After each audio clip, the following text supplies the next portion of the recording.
Hello all you Agile modelers out there, Brad Hopper from Quantrix here. I'm glad you've joined us to hear and see what's new in Quantrix 21.1. This release is packed with new features that improve the user experience for modelers. Whether you're a longtime expert user or someone just getting started with our unique approach to modeling, there's something in this release for everyone. Let's jump in.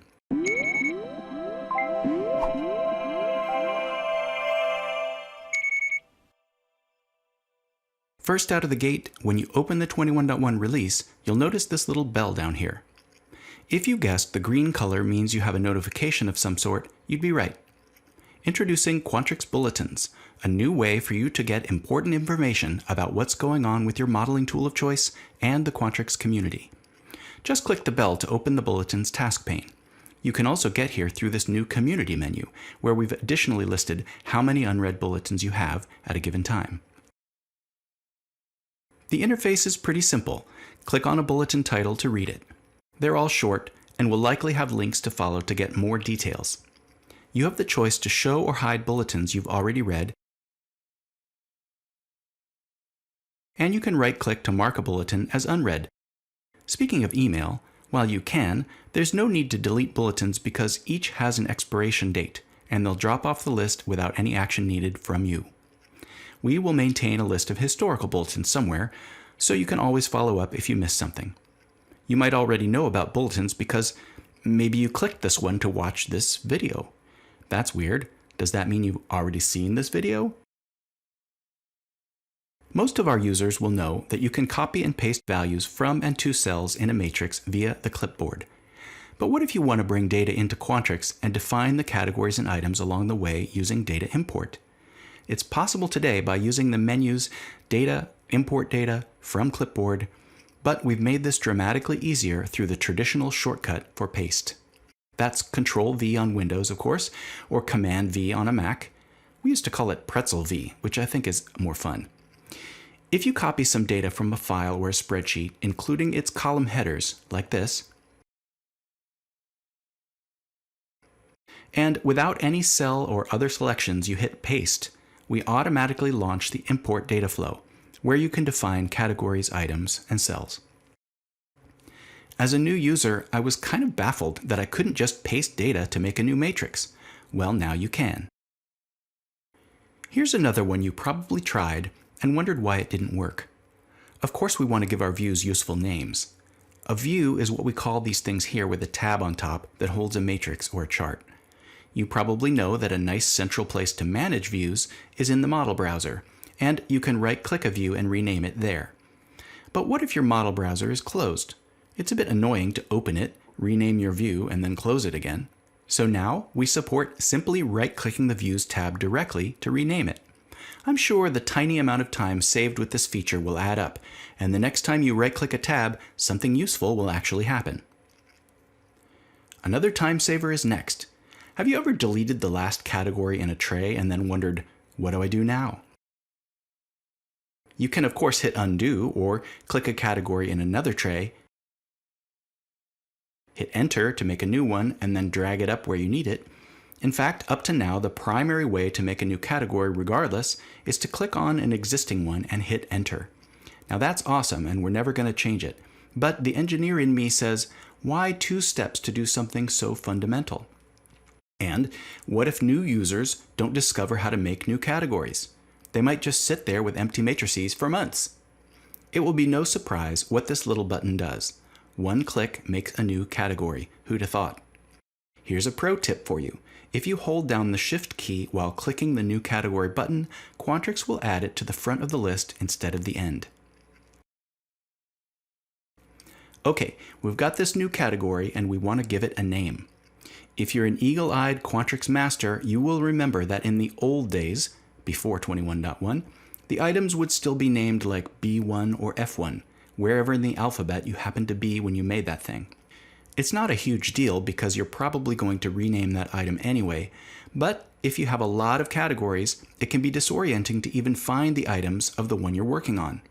In modern times, with 21.1, when you change a category name, the item names follow. So if I name this important category pancake, and who wouldn't want a category like that right now, The items automatically inherit and serialize the category name, like Pancake 1, etc.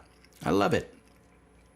All right, there are, of course, lots of different kinds of pancakes, and we want to grow our business by further specializing them. To do so, we'll need to create more pancake items and rename them. But I'm going to have to move my mouse so far over there. What if we could just hit the Tab key and instantly be at our first pancake item and start renaming or creating new ones like this? Nirvana. Product usability is everything and means a lot of things in different contexts. But one shortcut to identifying areas to improve is to watch for where users repeat the same tasks over and over. We've got our sales data here. Let's say we want to create a growth rates matrix by product. So we make a new matrix, rename it with right-click, of course. Then we drag product over and then delete the default category. Everyone I know who uses Quantrix does this like 20 times a day. Drag, delete, drag, delete. Well, now you can drag and replace. If I just drag directly over the top of another category and let go, it's gone. If you are like the customers we've interviewed, you will love this and use it constantly. Watch closely and you'll see that we only enable replace when you're very close and almost directly over the top of another category to avoid accidentally replacing when you don't want that. But this feature is an important enough change that if you just don't like it, you can go to Tools, Options Matrix, and turn it off. I used to be a house painter to earn money in college, so many years ago. And I've always loved the format painter metaphor. Just paint over your cells and make a format masterpiece. But more than one customer has told me that the format painter in Quantrix was broken. It's not actually broken, but again, ancient history, before 21.1, there were just too many steps. You had to click the cell with the formats you want, click the Format Painter button, click your target, and then click the button again. I think it just didn't occur to folks to click the button that second time, so we fixed it. Now you can click the source, click the Format Painter button, and then paint those formats in your next selection. Now we've also added a new feature. If you double-click the Format Painter button, you load up the brush really good, so you can paint multiple selections until you click the button a final time or hit Escape. With this persistent painting, you can now create really ugly matrices really fast. Beautiful. This will be the last new capability we feature in this video, but there are more things we've built into 21.1 that you should read about in the release notes, which we have on our website now. Of course, also in the support system and in the online help, which, by the way, in this release we have also significantly improved the online help.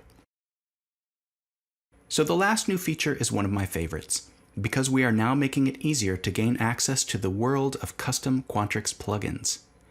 You might know that using the Quantrix SDK, we call it the QDK, customers and partners can develop custom functionality. We've now created a new feature to manage plugins, found appropriately in the Tools menu. Manage Plugins allows you to browse your file system for that jar, and will put it in a User Apps area on your Windows or Mac computer for you, and load it from there after you restart Quantrix. We can even load a jar file from a URL. I happen to have such a URL on my clipboard pointing to a free plugin from our partner Model Metrics. We can simply paste the URL here and it's deployed. After a Quantrix restart, we now can see a host of new functions enabled by this awesome plugin. Maybe we'll make a bulletin about it in the future. I hope you've enjoyed this video and are as excited as I am about the many improvements to the modeler user experience we've rolled out in this 21.1 release. Be sure and join the Quantrix Answers Forum if you have any questions or have ideas for new features you'd like to see in a future release. Thank you and see you next time.